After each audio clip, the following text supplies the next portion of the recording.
No, folks, every time, well, once in a while, when you travel around the place, you get to meet some pretty cool people. And when I recently went to Phoenix, Arizona, I met Joe and his beautiful wife. And you guys, Joe, bought me an Arizona or Phoenix survival package, which included saline solution. There was a bottle of water in there. There was sunscreen. There was lip balm. And I'm like, how thoughtful. So, anyway, so to the world, I want to say thank you and welcome to the show. How are you doing? Oh, thank you very much. Thank you so much for having me on your show. This is just an honor to be on your show, Mark. I've been listening to your show for a long time. The honor is all mine. Okay, Joe, you wowed me with your insights on the golf swing when I was out in Phoenix. You send me portions of the manuscript you're putting together, which is simple yet profound. And we're going to go over that in a minute. But before we go there, I'm going to put you on the spot and say to you, okay, Joe Park, if there was one very important thing in the golf swing, what would it be, in your opinion? I think probably the most important is the swing plane. And Okay. I think that's where you can find all of your consistencies and fix a lot of your swing errors. So the closer we can get the swing on plane, which can be confusing to understand, but Mhm. if you can get your swing on plane, near on plane, you have a chance of playing this game to hit your target. Okay. I'm going to follow that on because I'm with you. For because I'm a big one here for just not knowledge, not just knowledge, but understanding. For the viewer and the listener, describe to them what the swing plane is, and if they're out there practicing and they're videoing themselves, how do they sort of see if they're on plane or off plane? Yes. So again, one of the most difficult things to do is to relay a feel to somebody of what Mhm. they should feel like. So since we can't relay the feel, what we can do is we can use the correct mechanics through geometry and physics. And geometry would be the circle of the swing, and physics is what would power that. Okay. And once we can connect that, then we can have those feels and we can have descriptions. But it's very difficult until your swing, or until you can understand what you're trying to do with your swing plane. Yeah. But as just as a pure measurement, like if I was drawing lines and stuff on a swing, do I set that line underneath the planer or the shaft angle, or I do it through my shoulders? How do you like to measure the swing plane? Or what graphics would you use? Right. So what when I'm talking the swing plane, I'm basically talking the shaft plane or the shaft angle when you set up at address.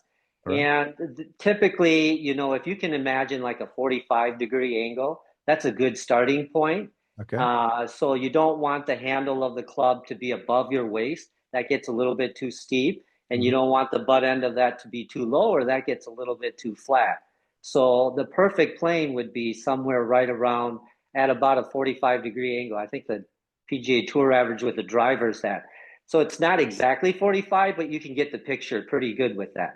And it varies per the club in one's hand because naturally Correct. the driver would be flatter than the wedge, for argument's sake. Absolutely. Absolutely. So But this is just general. yeah, but I'm going to mind this a little bit because people are hearing that going, well, then if I've got a wedge in the hand, it would point above the belly button. Not really if you're in decent posture to the shorter club, right? Absolutely. So the best example I do is I take three clubs, a long club, a medium club, and a short club, and I just put them all next to each other and put them right there at my waist. And you can see the only thing that's happening is the club is just getting longer Yeah. away from us. And so all that is being adjusted just because I'm standing farther away from the ball. So the line is on that shaft. We're talking just a general 45-degree angle, kind of like when you see you have that swing board that Yeah. I see with the Megsa swing board, or the Explanar. Everybody's familiar with, Fleetwood putting the shaft in the ground at a Yeah. 45, and that's pretty good angle to try to represent. We could stop the podcast right now and you've helped people already, but I'm not going to because I have you now for the next 40 minutes or so. Joe Park, I got to know you. You reached out to me and we got to meet, and I was fortunate. But for the folks around the world who might not know who you are, would you please share the brief bio before we go on? Oh, absolutely. Thank you. So I'm a golf teaching pro here in Scottsdale, Arizona. I've relocated here from Minnesota Mm-hmm. and back home where we had a golf facility and a practice facility. And we relocated down here so that the boys, my sons, Joey and Bobby Park, so they could play in more tournaments and play in warmer weather and as they get ready for the PGA Tour Q School coming up this fall. And for the folks who are listening on audio, if you go to YouTube right now, you'll see Joe, and he kind of looks like a bit of a professor. He's like a professor of the golf swing. Okay, right, Professor, let's dive in. You talk about Joey and Bobby, your sons, both tremendous players. You showed me videos of theirs. And the videos sort of validated your beliefs because you've been their lifelong instructor. And both of them look like their golf swings fell out of heaven. Powerful, efficient, sound, the lines are beautiful, the delivery of the club's sensational. And I was like, well, first off, Dad, great job, because I know how hard it is to teach your kids. And then secondly, wow, what you teach must be pretty much on point. So I want to say you first off for the moms and dads, because I've just come out of lessons earlier today. And the one dad said to me, he goes, my kid's getting into it and he's 6. And I tried to tell him something the other day, and the kid was like, no, Dad, I know what I'm doing. And you know what it's like.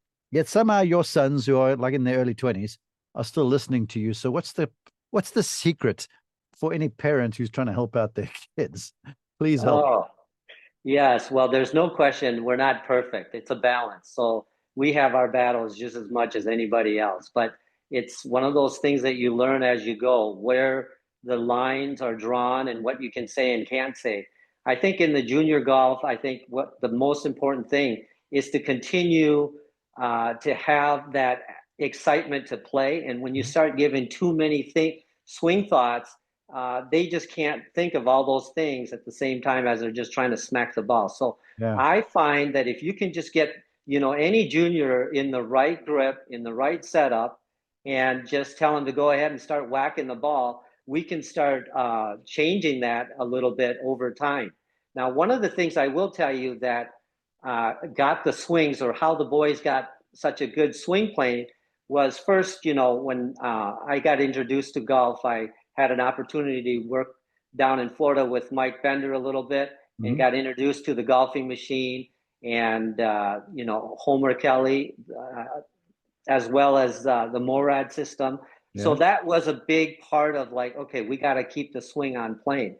And one of the things the boys did is that all kids seems to be is they grabbed it with their right hand on top, or their left hand, or their right hand on top, and then their left hand goes low, and they end up swinging it cross-handed. Cross-handed, yeah, huh? Yeah, and so I was thinking to myself, okay, so I'm a big swing playing guy, and I filmed down the line of cross-handed, and I just saw all these lines going at that angle. And I said, if I can do one thing, I'm going to get them to be on plane to start right away. And this was my early education of the swing plane, and that certainly was a simple way. So I kept them on that until, and you should see, I have some older videos of the kids swinging cross-handed, and they were able to hit beautiful little draws. Didn't go far, but you could see it as a miniature shot. I thought this can't hurt at all, so I left it alone. And then when it was time, Joey's my older son, so I told him it's time to switch it up, and we did that. I tried to do that with Bobby because he could hit an adult club cross-handed, anybody at the driving range, and hit it really well. And I was like, okay, let's leave it for a little bit. Yeah. And he ended up with a swing plane that was very flat, like John Rahm. I have some videos on my Instagram. You can see how, as flat as John Rahm. And then eventually we started working on getting it. But that cross-handed, I paid him a couple of dollars to switch grips. But starting cross-handed is a great way to get the swing plane in a proper position. I feel that I think it's a wonderful tool. And I've even seen Peter Cowan, the great coach out in Europe, using that. And it's a great way to get the swing on plane. I think both of us are very, very swing plane oriented. Yeah, and I will add to that, the cross-handed pitching has saved a number of golfers in the world's game, most notably Matt Fitzpatrick. back in the day, Chris Couch, there's been a few guys that have gone that way because not only does it play in the swing off, but if you tend to get a little loose-handed through contact, it certainly firms up that front wrist a little bit because of the fact that you're holding the club up so left hand, lead hand low. Yeah, yeah. And so there's a lot of good benefits, and of course there is a couple of players that have played Yeah. at a very high level cross-handed. But I'm just saying, as juniors, it's okay to start that way. I don't see a ton of problems with that. Um, eventually you can teach them the proper grip, and then they went to a 10-finger grip because then they could have better control of the club. Yeah. The clubs get so heavy, and then the clubs start throwing them around. So the boys started with very, very light fitted clubs, US kids, and I didn't let them get out of no cutoffs or anything that was very heavy, so that their swings, they could control where the swing was going and not the club. Brilliant. She's you're showing off your wisdom already because I've always believed, Joe, that, knowledge is one thing and wisdom's entirely another. That's knowing when to apply something, when not to. And then there's the understanding of it all. And you've kind of already helped us along the track here to what a lot of your belief system is. But inside the manuscript you wrote, you actually devoted, you have 5 things to make a sound golf swing. And first off, it was very Hogan-esque. It was the grip. But now you've sort of let me into this because you never told me this when we chatted. You're now airing this on our show, that you weren't averse to your kids going left hand low for a bit. But all that being said, so that's showing how wise you are. Tell me, as it pertains to the grip, tell me some of the things that Joe Park looks for when you're advising a golfer of sort of any skill level. Yeah. So first of all, I am a very big fan of the Ben Hogan's book. Okay. I think there's a lot of misunderstandings that people have, and so that's understandable. It's a great book as people understand it for people that hook the ball. And I think that the misunderstanding is Hogan said it in his book that he moved his hand to a weaker position and did these things. So unless you have those issues, you wouldn't want to make it so weak. What I find for the most part of all the lessons that I've had is that, obviously they come to me because they slice the ball and they're coming over the top. And when your club face is coming in open, then you try to close it even more by coming over the top. And a lot of this could have been addressed by a proper grip. The problem is, what is a proper grip, right? So we have weak, we have strong, we have all these things. So what I did is I just gave a golf lesson in the book, just as if I was giving it to somebody. And the simplest way that I found is just to let your arms hang right by your side. And you'll notice that the thumb wants to curl in a little bit towards the right. Yeah. And that is what I call more of a natural grip. And if you were to move that towards the middle, and then I said relax, it would come right back to the right, which would then open the face. So sometimes we're actually forcing it to go open with what we call a weak grip. Yeah. And so the best grip is to just let your arm hang and your joints will line up properly. And I like to hang it by the left side and not in the middle, because you'll see as I move it towards the middle, my arm will twist and it'll start to get weak. So back here, you've seen Tiger Woods start from behind the ball, or Adam Scott, and Adam they're getting Scott that does arm. it a lot. Yeah. Huh? Yeah, and they're doing that. And there's another benefit to that. We've got the joints lining up, which we'll talk about, but the grip there is more to the right. So I like to say like 2 o'clock to the right side, and then you should see a couple of knuckles. And when you let that hang at the top of the golf swing, you'll see this left arm being nice and straight, and you won't see, all these different positions because they never got lined up to start with. And you can do that just by letting them all hang and then taking the grip. Now they're going to return back to square or closed compared to what most people have. You got me thinking. I mean, I've been teaching golf since 1996. A long And time. yeah, yeah, I'm dating myself. And I always contended, and you've got me thinking now.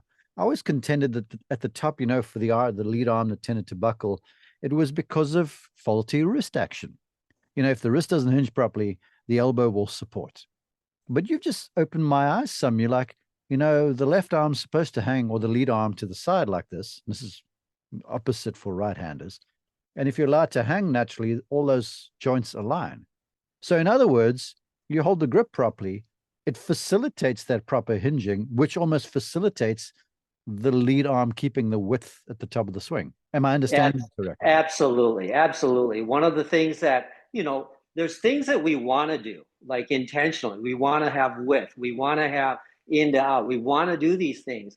But if we don't set ourselves up with these core fundamentals, those things are very difficult to happen. It's difficult for the best tour players in the world. It's going to be more difficult for a high handicap. So your best bet is to get yourself in these positions. And if you start from the left, you will see when you start taping people from down the line, you'll see this left arm in a really nice straight position.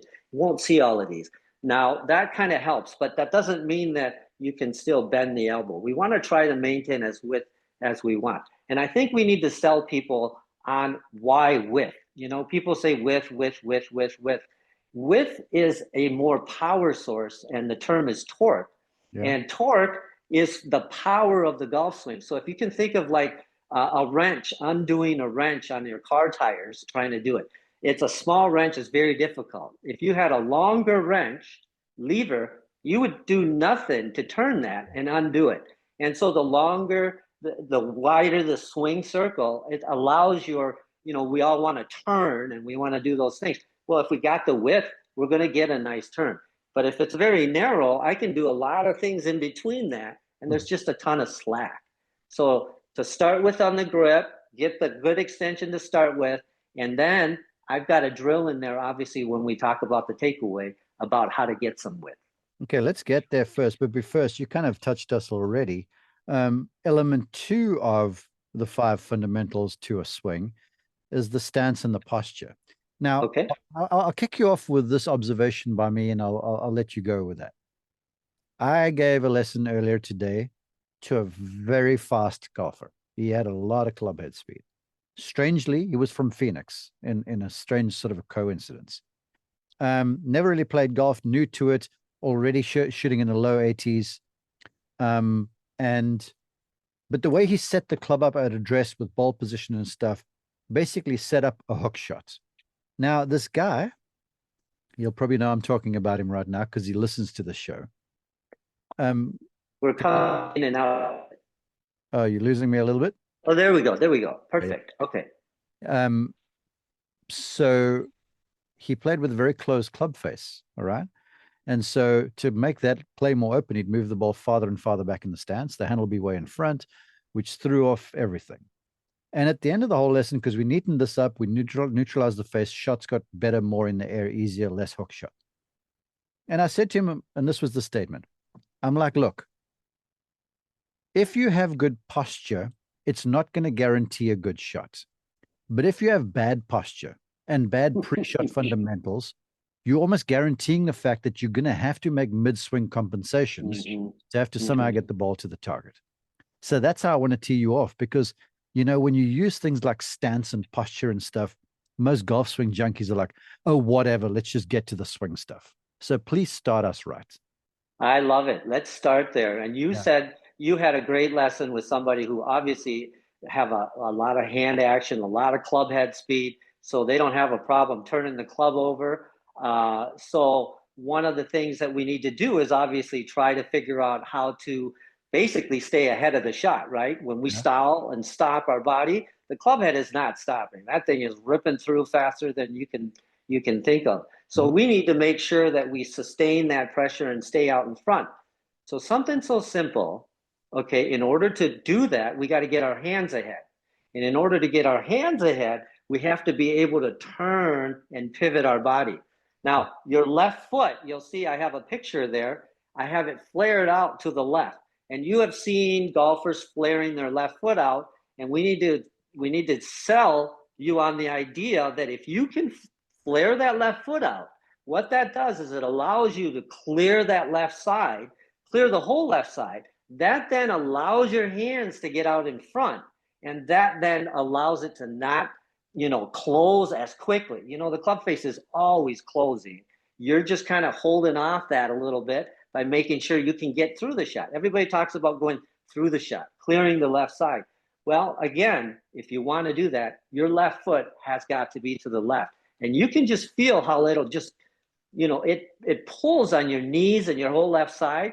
And if you watch some golfers, like you'll see that they might start like that. When they finish, they're over there because there's no way that you can stay that way and get through the shot. You will just tear that left side. So that's why a lot of golfers jump out of balance, is because that they want to get through, but that left foot just being in the wrong place. So flaring your left foot out 10 to 20 degrees allows your hands to get ahead, to get a little bit of a shaft lean. When you have shaft lean, the club head is going downward. When the club head is going downward, we can compress the ball. When you compress the ball, magic happens in your golf shot. So you basically building posture from the ground up. So it begs the question for me, because we kind of a sedentary race of people right now, because everyone works at desks and in cars and phones, so we're all hunched over. So we get the foot flare with the lead foot that's turned a little open. But then so many golfers, I feel like, are getting to the ball because they're just collapsing their upper body and their chest, and they're not bending out of the next most important joint to me, which is the hips. So speak about the angular nature of good posture, because I see your boys do that. Yeah, this is, again, just understanding what we're trying to do. First of all, when you're bending forward, a lot of times posture, the worst posture I found in my lesson tees is when you just sit down like you're sitting in a bar stool. Okay. Now, it might look like you're doing nothing, but when you're sitting down, you're taking your whole swing plane more horizontal, parallel to the ground.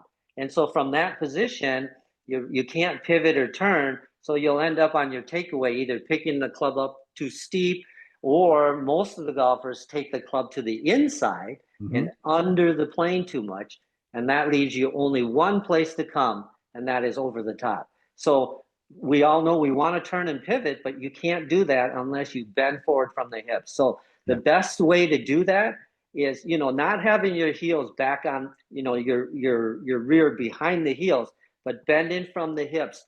I like to say, imagine you're bowing to your spouse when you get home. Whoever I have, I always say, okay, Ellen, imagine you're bowing to your husband when you get home. They'll never forget to get into that posture in that way.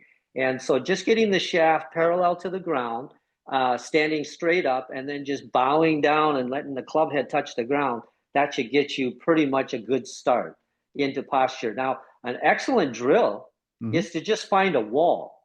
Okay. And if you just back up to a wall and you bend forward, you will then feel how much forward bend you have. And of course, the wall is there to keep you from cheating by going back.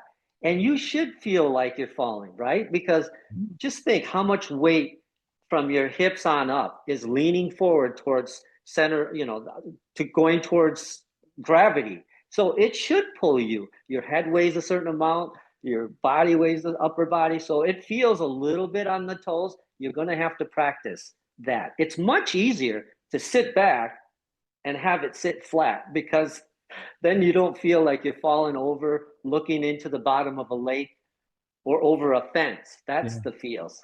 I folks, if you go and find this on YouTube, you can see Joe sort of demonstrating it. But as I watch you demonstrate and I listen to you, Joe, I get in my mind images of the early extenders.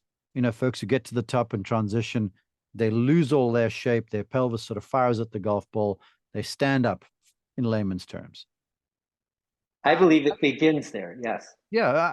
I would say that if you're sitting with your rear end too far behind you, that's a natural inclination at speed, where the way you're talking, if I'm more bowing, my natural inclination would be to sort of get my bum out behind me a little bit more to keep balance from falling over. I'm going to just demonstrate a little bit, if you don't mind. Is that okay? Yeah. Okay. Absolutely. So what I've got here, I'm not sure if you can see this. Yeah, we got it perfectly. Yes.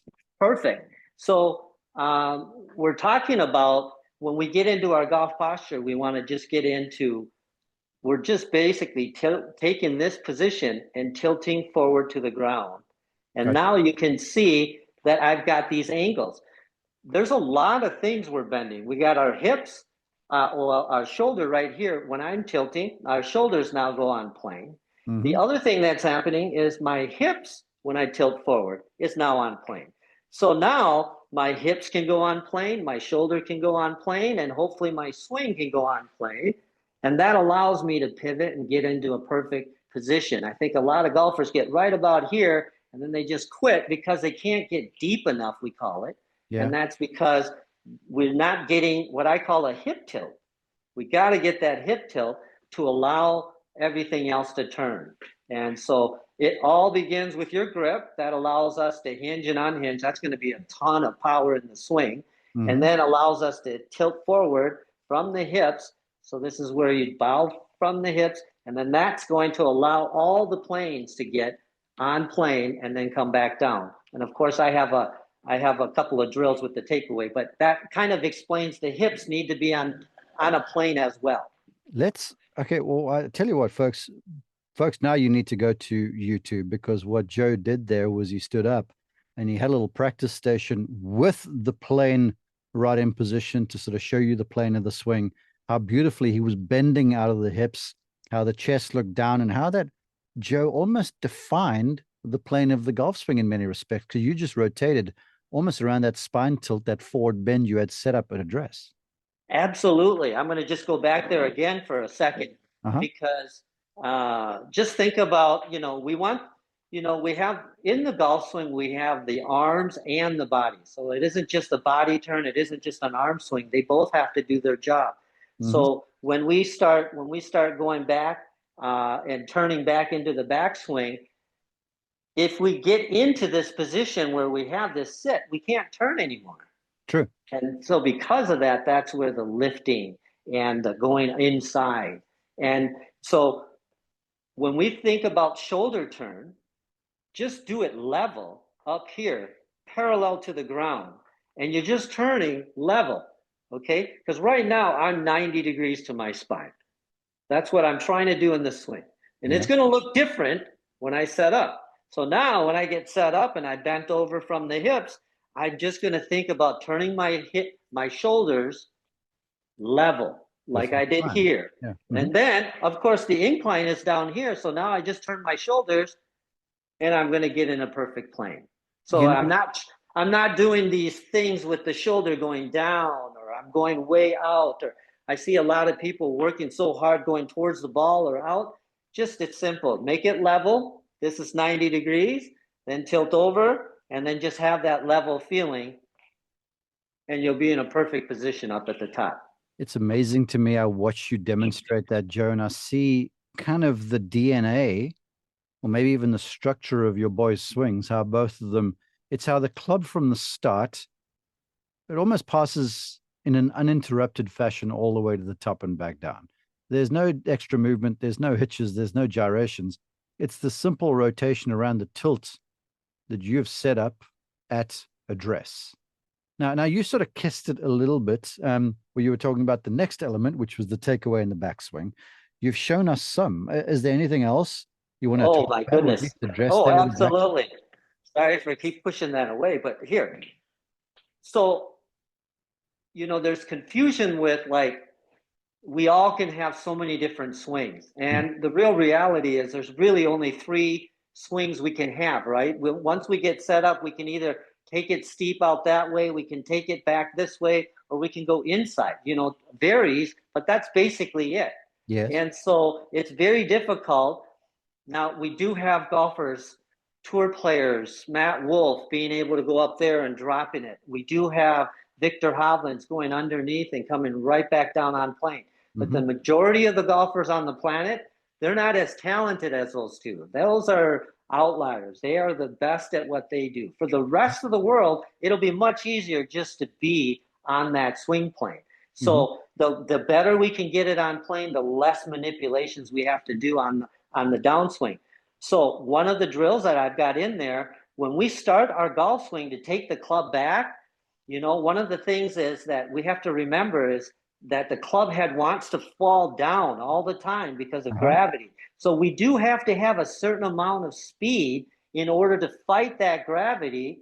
And if we can use some momentum, in the backswing, momentum will go in a straight line versus if I just take it, no momentum and just pick it up. So Yeah. I've got a great drill in there where you can just stop, hover the club up in the air. And what I want you to do is just go ahead and go forward first with the swing, with the club at about a foot or two, and then go ahead and swing it back. And you'll see if your setup is right, your grip is right, and you go forward and you swing it back, it can only go in on plane. You would have to do a lot of work to fight against that force. It's that speed that it needs to be. So there's a little bit of speed that needs to be happening, but you can get that momentum by going forward and then going back. And that's why Hogan talked a lot about the waggle. He was like a waggle, waggle, waggle. What he was doing, and he said it in his book, he was getting a running start. And Yeah. so now we know with technology that with foot pressures and stuff, as we start our golf swing to go back, there's going to be some pressures to start the golf swing. And that's why you see like Kyle Berkshire and all these guys using so much of that, because we need to get the swing started. Yeah. The swing is just starting, and I always imagine the swing like just somebody in a kid on a swing. They can't move until somebody says, "Hey, push me." Mm-hmm. We got to get momentum going. So that's what that little forward press does, going forward, and then you can take it back, and that should help you take it on a better plane. The great Nick Price is like a mentor to me. To this day, he does that, and he's one of the best ball strikers ever. It begs the question, though, Joe, because you make such a good point. The club is static on the ground, we're in posture, and then all of a sudden we're going to go from 0 into the backswing to load up energy to go to maximum speed through contact. That start. And I was watching you demonstrate, and it looked so easy how the club was just passing away from the ball uninterrupted. Is it sort of body and arms in unison, or body first, arms follow, or is it arms first, body follows? Is that a personal thing, or what's your take on that? Thank you. That's a great idea. Okay, so when we talk about this swing plane at this angle, one of the things that we can use, because you can turn too much and you can be in there, and you can lift your arms too much and you can be there. So we want to make sure that we can get it more on plane. And so I have in there about setting your right arm into the right position at address. And if you can get your right arm into a good position, the backswing plane goes in 3 directions. It's going backwards, but it's going upward, and it's going to third. It's going inward. And Okay. so it's very difficult to time all that. Some are able to do that by turning or whatever, but the right arm folding. Okay, the right arm is the only joint right from here that can go back, it can go up, and it can go in. So educating the right arm to fold properly will allow this to also get this swing to be on plane. So one of the things that I've taught the boys is basically their swing plane came from 2 thoughts: fold and unfold.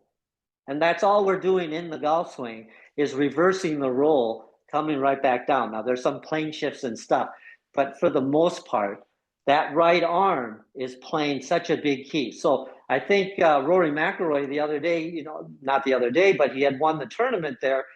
He had worked on his golf swing, and he talked a couple things about his right arm structure, because if you put the right arm in more of a better position like this versus here, you can start taking the club in weird position also. So it's going to help your takeaway and allows you to fold that right arm. So And one way that I do that was to make sure that the right elbow points in a little bit in front of the right hip. And so okay. then you can see the right arm and the left arm is pretty even. It should be just below the left arm. And so now that'll allow, all I have to do, and again, we talked about this, if we can set up these things, then we can just turn and fold and then unfold and come down, and then focus on ball flight laws, which is really what our intention should be when we're trying to move the ball. But the plane of the swing is going to give you the best chance. And this is mostly for, this is for a high, when we say, oh, this is for better golfers or this is for high hand, this is all golfers. It's just not enough time in the swing to do things. If you're a tour player, the better plane you can be on and less timing, the less timing you have to do. And you don't want to do that when you're playing for millions of dollars. So the simpler the swing we can make it, the simpler the better. That's the thing that strikes me is you demonstrate the backswing, how you talk about how the right or the trail elbow works and how basically you turn and the elbow folds and then you turn back and the elbow straightens. You know, it is as simple as that. And it's why you say it's like these are fundamentals to building a sound swing, because there are a lot of things where people break the swing into bits and they'll sort of say, okay, Jack Nicklaus said I needed to extend as far as I could away from the ball going back. And then someone tries that, but Jack might have felt that, but he would still have the elbow fold at the right time. And then the next thing you see people swinging back and they got the right elbow way too straight for too long, and then there's reaction. Or then you'll see some teachers say, well, you want the club face parallel with the spine at shaft parallel. So someone does that, but they run the right hand or the trail hand on the top too long, and then they get themselves in a place where they got to react and recover. It's amazing to me how you've simplified what is this complicated motion by just understanding tilts, turns, and how your elbow folds and when it folds and how it moves.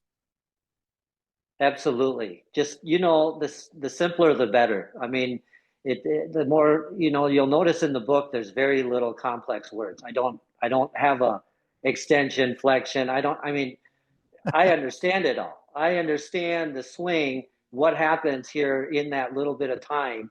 And what I've tried to do is to blend it all together so that we can get you in a good position up at the top so that you have a halfway chance of coming down. And we haven't even talked about the down, because even if you get to that, there's other things, but at least you have a better chance if you're in that position. You can't be in a Matt Wolf or somebody else's position because you're not as talented as they are. I think we have to stop trying to copy tour players, or we love what they do in that, but they are gifted at what they do.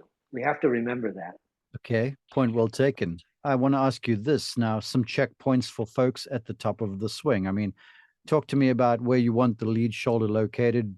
Just give us little checkpoints that people can search for the top of the backswing before we get into the downswing and transition. Awesome. Well, as we did before, and just got into a golf posture by tilting forward.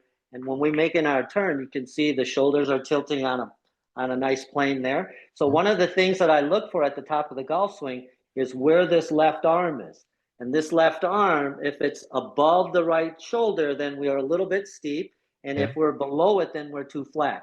Now, there's nothing wrong with people being a little bit above that. That's just a starting point. But what that means is that's 90 degrees. If I stood level here and my left arm just went across my chest, I'd be 90 degrees covering my right shoulders. Yes. And so that's the whole idea, is to try to get that down here tilted. So at the top of the golf swing, I'm going to have my left arm covering that right shoulder. And by letting the left arm hang here, you'll see that the left arm is in a much straighter position. And I'm not trying to make it straight. It's going to go straight because we started it with that properly. So tilted shoulders, the trail sides above the left. How about left shoulder behind the ball? We're in terms of the amount of that turn, or how much that is. Obviously, we know the tour players have made a big turn and so forth. One of the things we have to remember when we're taking our backswing, first, we want to be on the right plane so that we can come back down.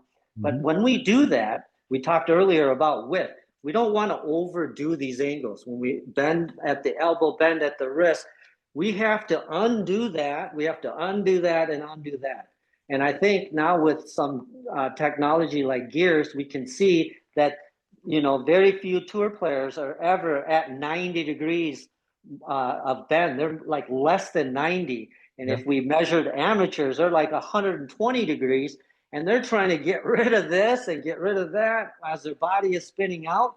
So we got to remember that at the top of the golf swing, if you really want to have better consistency, don't even go all the way to the parallel to the top, okay? Part of that you have to remember, when you're making practice swings, momentum will take you all the way there. So when you're making practice swings, you don't need to feel what that is up there.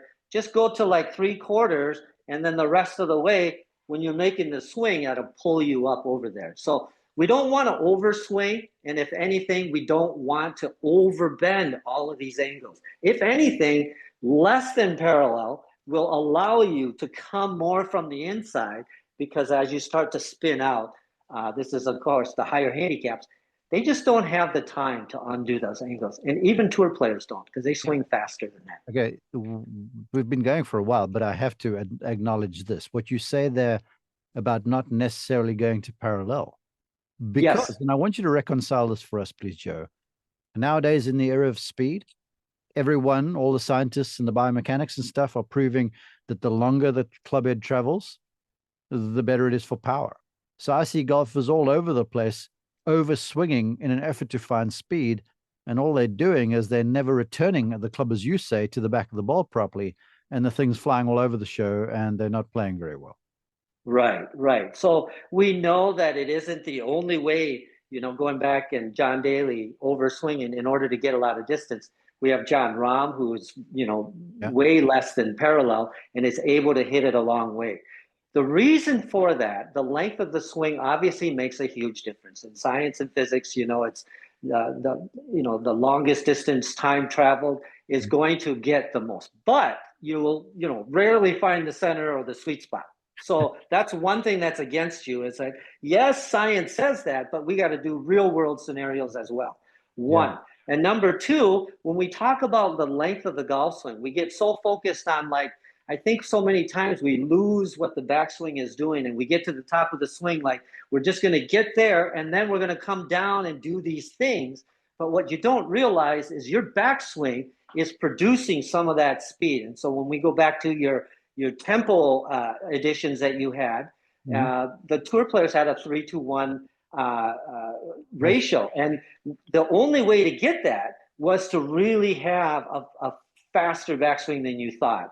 So like Ernie Els and some of those Freddie Couples that you would think was really smooth and back, when we put them on the counter on the frames, their number of frames took the longest, or they were actually the quickest, and even though it looks smooth. Yeah, So exactly. what I want to explain to you about that is that in the backswing, going from backswing to downswing, or in the transition, it's like a rubber band. You're pulling the rubber band and you're letting it go, and then it's unwinding. And so if you pull it back faster, it'll unsnap. If you pull it super slow, then it will come back super slow. And our muscles kind of work like that. And so we want to make them more act like a spring-like manner. And when we think about springs, springs always want to go back to its origin. So if you can stretch it out, it's going to want to come back. So we have stretching with the shafts, we have stretching with the body and our muscles, and then, of course, the swing plane. And that's what makes the swing look so efficient. And if we can add that speed going back, then in the transition, when we come down, we have more clubhead speed. So that's why if we measure John Rahm, his speed is fast enough that he goes, and then he can get that cracking of the whip because he's finding it also in the force of his takeaway. You need to double the force to take it away in order to get a 3-to-1 ratio. So if we measured a lot of high handicap golfers, you would see too slow going back. So they need to speed it up a little bit. That increases the muscles, that increases the shaft to load and unload. And that's what gives it that effortless power. I told my kids like a long time ago, like wrestlers throwing them into the ring and then the ring springs them back. So if I throw him back a little bit, he's going to come back a little bit. If I really want him to come back, I'm going to really throw him in. That's kind of what we're doing in the golf swing. When we go back, when we wind up with some force, then the downswing has to be thrown back. And all we're doing is kind of guiding that. Because you got to remember, the downswing is a quarter of a second. Exactly. If you turn your phone on, that's 1 second. That's 1 second. The quarter of a second was the downswing. So by getting ourselves in the right setup and the right fundamentals, by taking it away properly, and by taking it away with some force, we're going to have that snap coming back down. And then we don't have to use all of this hips and lower body action to, a really hip or lower body driven swing just ends up getting the better handicap stuck. And for the higher handicap, they end up throwing it out there. And then there's the big argument, is it the hips or the arms and all that? And, science is where we got to go to. And we know that the hips actually decrease speed and the hands actually decrease speed. some of the tools that we can see. But that doesn't mean that you stop and you give up. You know, there's a difference between speed and force, and the force is going against you, so you've got to keep driving through, but it's not because of speed. It's because, you know, the club is doing something when you're taking it back and going forward. So the backswing is very, very important, not only for the playing, but also to wind up your swing. That's how John Rahm is able to keep it shorter and able to spring it fast. I've heard it said that the backswing is 75% of the swing and the downswing and through swing is 25% of the swing. And you make a good point there. In the Yeah. interest of time, because you've already kind of lent us into the transition, the downswing, you have a drill you call 3PX that you pretty much guarantee folks that they're going to nail the transition in the downswing if they do this 3PX drill. So why don't you tell us about it? So obviously I have an ebook that I just have that it has all of this information in there. Not available right now? Yes. And so it's available on there. And this is a drill that I'm not going to explain too much because this is my sale for the book. Enjoy. And so in order to entice you, I have a very special drill in there that will take care and put all of these fundamentals together. Get rid of your over the top, fix your slice, learn to come in to out. And I can share with you, I did share a little bit with you earlier, the first part of the drill, and that is the takeaway. And making sure that you take the club back, pretty much straighter back and not to the outside or to the inside. And so that was part of the other drill. And then the other part of it is to fix you so that you can swing more into out. And I think that translates to a very good topic of, I've wondered the big picture, like the forest. Why is it able people, even athletes, you give them a golf club, you tell them to hit the ball, and they just come over the top. And they come over the top, and the ball goes and slices, and it doesn't matter what you do. You see that. And I've always had that question, like, why do they do that? And so the best explanation is that we don't realize that we're standing on an inclined plane and that we're not supposed to be swinging forward. So here's the best explanation I can give you. Imagine this is the target, right? We're going forward towards the target. Yeah. And then back of that would be backwards, okay? And then there's an up, and then there's a down, and then we have an out, we have an in, okay? So when we're setting up to the golf ball and we get to the top of our golf swing, okay, and we get to the top of the golf swing, we're not just coming down, okay? Like if I stood on the golf ball, I'd come just vertical. Okay? Yes, exactly. So I'm not coming only down, vertical. I'm going out. So because this is for people that are in the right position up at the top, for every degree down that I'm going on this inclined plane, I'm actually going out.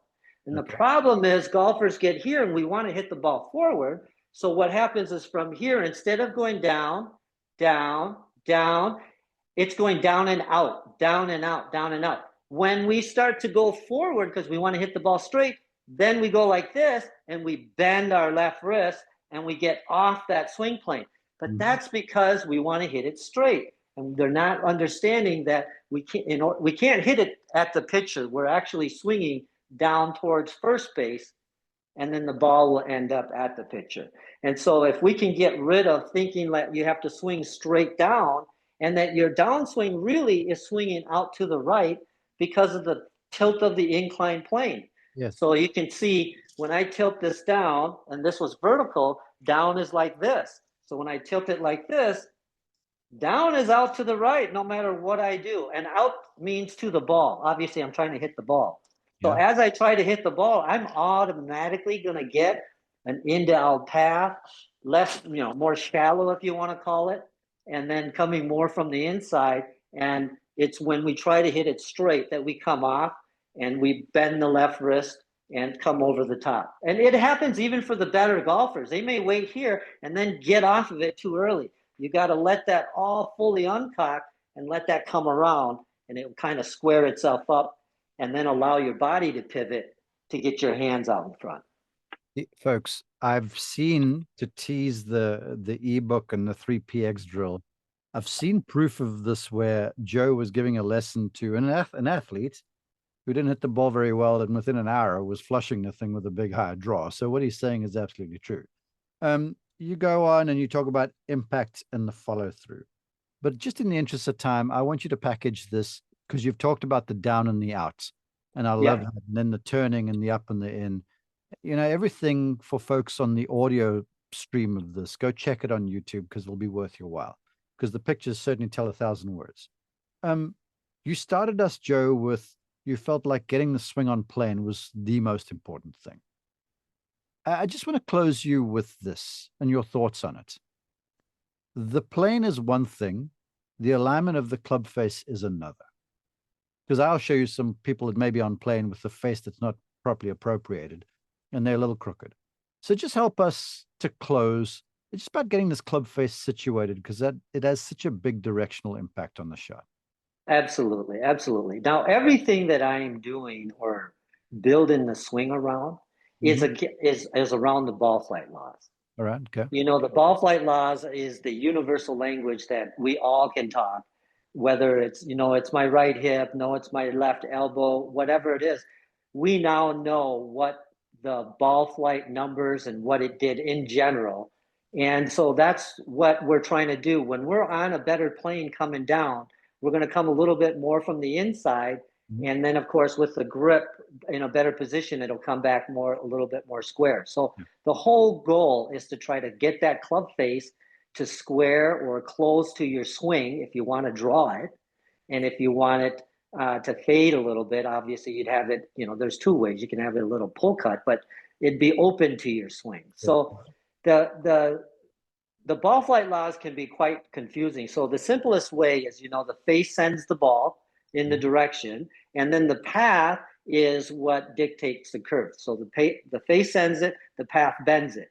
And what we're trying to do is, if we want the ball to come in to out, we're just swinging, you know, we're swinging in to out if we want the ball to draw. Just like you would do on a soccer ball. You'd kick it on the outside, and then the ball would come there. I watch football kickers all the time when they're trying to hook that in there. Their foot is going out that way so that the ball can come back in that way. And the opposite would be the slice that everybody does. They kick it left, and then the ball goes to the right. So the sooner you can learn to swing in to out and to the right. Now, there will come a point where, for the better golfers, where you can get a little bit stuck.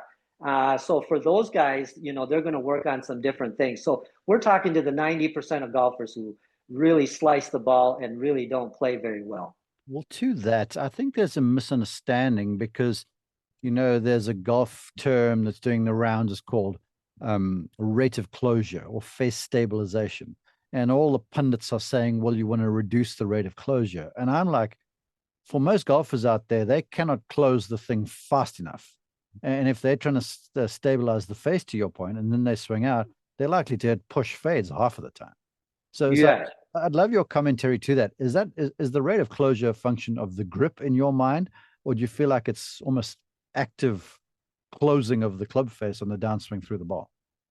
Absolutely. You know, it's really not worth an argument to say, you know, one's better than the other, but to say, you know, when this club got attached to the club head, it's on one end, it's so easy to turn. Yeah, exactly. Okay. So it's going to do this through the swing because you're on one end. And they would have made this game a lot easier if they could put the shaft right in the middle, like a center shafted putter. Then we wouldn't have this issue. But because it's there, when we take it back and forth, we're going to have a lot of this going on. Okay. Some of that's going to be affected by how fast we take it back. Some of that's going to be affected, obviously, by the grip. But there is a rate of closure that's always going on. Now, so it's always closing. Your goal is to try to reduce some of that. And the last thing you want to do is add any more of that during the backswing. Yeah, so one of my favorite drills is obviously when you take your backswing, and I'm sure, Mark, you do this as well, and that is to, on halfway back, you'll see Rory McIlroy and a lot of golfers, halfway back, they're matching their spine with that club face. And what I always teach people is if I stood up, that would be toe up. Now, wouldn't you say that's square? Right. Now, Yeah. if I tilted forward into my golf posture, that's square. So people have said, oh, that's closed. I'm like, well, I have got a forward tilt. So if you go forward back and you can, match your spine, that's the best place. If you start getting the toe up, you got now added closure rates that are going to affect your swing. Now, what's better than others? It's not worth it. Your goal is just to try to maintain somewhat control of that club face, maintain that swing path or swing plane with your right arm, and learning to hit down on that ball and compress it and learn the ball flight laws. And once you understand the ball flight laws, your game changes after your swing is in a better position up at the top. Rightio, folks. You've gotten it all, or most of it, except for the tease for the book. You can see now why my time spent with Joe and his lovely wife was thoroughly entertaining. It was like one golf swing nerd to another. We were going at it. And I'm glad I got to share this all with our audience. Joe, thanks for joining us. Before Thank you so much, go, Mark. please tell people where they can get the ebook, what's the social media handles, website and such, if they want to search you out a little bit more, please. Oh, absolutely. Thank you for this opportunity. Yes, you can just go to my website. I have the ebook now for purchase. You just click it and you'll get the ebook copy. In the ebook, it's got clickable links, which means you can just click like grip or whatever, and it'll go right to that section. Okay. If you touch any of the photos, it'll go to my YouTube page to give you some videos on it. All right. And then the actual drill there that I have, when you click and touch that, it'll take you to YouTube to a private link that will show you the video as well. And then I've got The top my secret podcast drill. there too. Well, you know what? We all have to have some kind of a show. Yeah, yeah. Otherwise, it's like, the grip show is going to be pretty boring, right? Here, put the grip. Even though, how many times you put the grip on and all of a sudden, marvelous, you just feel like you still need more than just that. That's not going to be enough. So you do need to put the whole thing together. Okay, so what's the web address?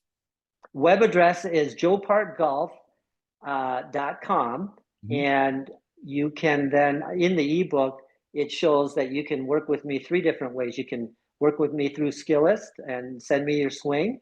You can come down and visit me as well for a private lesson. And you can just contact my information on my website for that.